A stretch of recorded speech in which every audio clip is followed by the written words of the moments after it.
Morning, everyone. Happy Thanksgiving, or probably by the time you watch this, day after Thanksgiving.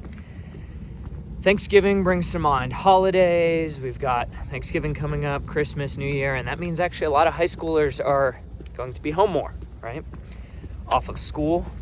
And it brings up a really good time if you have a high school junior or sophomore having that first conversation about starting the college planning process. And it is critical to get the momentum going early. I see it with all my families. Once that process gets started, it is so much easier to keep the ball rolling. Not just from a student perspective, but actually a parent perspective too. Once you get those kind of quick wins in my program, as I call it, under your belt with college planning, it becomes fun. It becomes much easier. It actually, I know this sounds crazy, becomes an enjoyable process to start thinking about your child's collegiate future. And so I wanted to talk about today what that very first step is that you as a parent can take to help your high schooler get started with the college planning process. And yes, this actually might involve you too as the parent. I get this question all the time.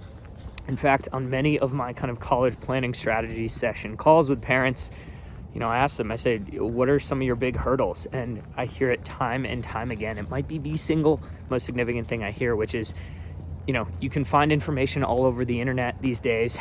And while that's nice, in a way, part of it is actually an issue because it's information overload. You have information overload. You hear all of these different aspects of college planning, and it can get overwhelming. And then guess what happens? You say, it's too much. Overwhelming, stressful, daunting, kick the can down the road. And then that is how you end up with a high schooler who at the end of junior year is saying, what's this college thing? And wait, I have 4 months to build a school list and apply to colleges. Wow, right? And so to get that ball started, get that ball rolling, here we go. The very first step in the college planning process, this is what I give every single one of my families. And it is as follows. Visit schools that are nearby, that are driving distance, that offer the possibility for an easy Saturday morning or afternoon visit with the family, a couple hours. We are not talking about getting on a plane to visit schools. We are not talking about getting on a long train to visit schools even. We're talking about wherever you are in the country, my guess is there are a handful of schools within a 2-hour drive. Now, you might be saying, well, Jack, yes, there are, but none of those schools are going to make my child's final list. It doesn't matter. Seriously, it doesn't matter. Because your goal of these visits isn't necessarily to actually visit that specific college. What it is it's visiting a college with a specific type of vibe that you can then extrapolate that understanding to other schools, right? I will tell you this, if you go and visit Amherst College in Western Massachusetts and your child comes away and says, Mom and Dad, I cannot go to a school that has less than 2,000 students. In fact, I know after that visit, I need to be at a school that feels not like high school. So 5,000 kids or more. Then guess what? Congratulations, you do not have to fly across the country and go visit Pomona College in California, because that is also a very small school. You have now taken that school off the list. This is an example that highlights my bigger point. You can visit schools strictly to understand the vibe. You might not even consider having Amherst College in Western Massachusetts on your child's list, but if it's next door, go visit. It's going to get the college planning juices flowing, and again, it will allow you as the parent and your high schooler to just start saying, what aspects of this type of college did I like, and what aspects of this type of college did I not like? Now, speaking of aspects, here are the 6 characteristics that I recommend you mix and match with 2 or 3 or 4 campus visits at schools that are all drivable, easy to visit in a morning or afternoon. Those are 1, big, 2, small. Okay, big and small, right? You've usually got big schools, small schools. Yes, that's kind of relative, but you know what I mean, especially in the grand scheme of colleges, right? There are small colleges out there that, like I said, are less than 2,000 kids. There are massive colleges out there that are 70,000 kids. You get undergraduate degrees at both. Mix and match, and sure, there are mid-sized schools as well. But in general, size, big or small. Second category to mix and match, urban or rural, right? Again, you can get an undergraduate degree from a school that is in the middle of a city and also a school that is in the middle of nowhere. And then the third category for schools. And again, I just want to reiterate, when you are going to these schools, the goal is the more general assessment, not necessarily thinking about this specific school.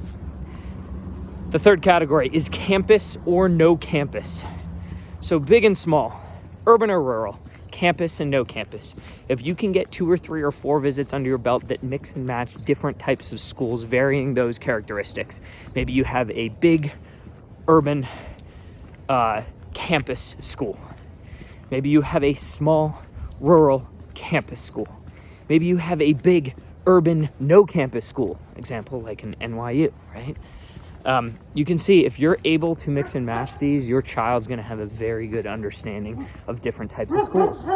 And very quickly they'll be able to say, Mom, I liked this, and this characteristic of a college. Or Dad, I liked this, and this characteristic of a college, but guess what?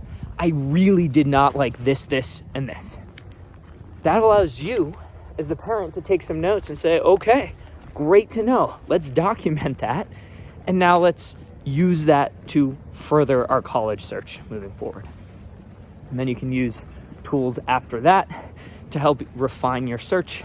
I'll put a link in the chat, but after you start to get this ball rolling and you start to understand some of the characteristics your child likes or doesn't like in the vibe of a school, you can use a tool like the Big Future website, College Board, I'll link it in the description, to help select those characteristics and then find schools near or far that align with your child's desires in terms of vibe.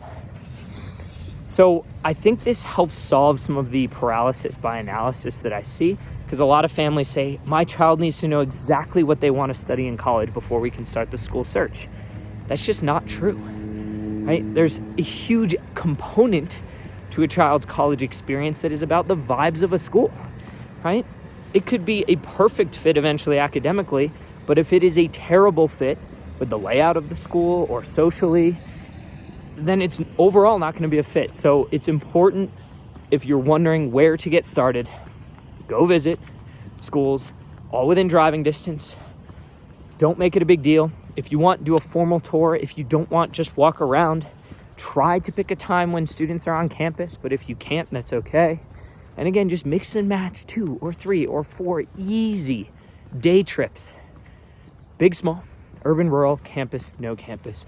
And I think that'll help get the ball rolling. Once you get the ball rolling, it just becomes that much easier to consistently talk about college at the dinner table without getting students who have their eyes rolling, that type of thing. So I hope this helps.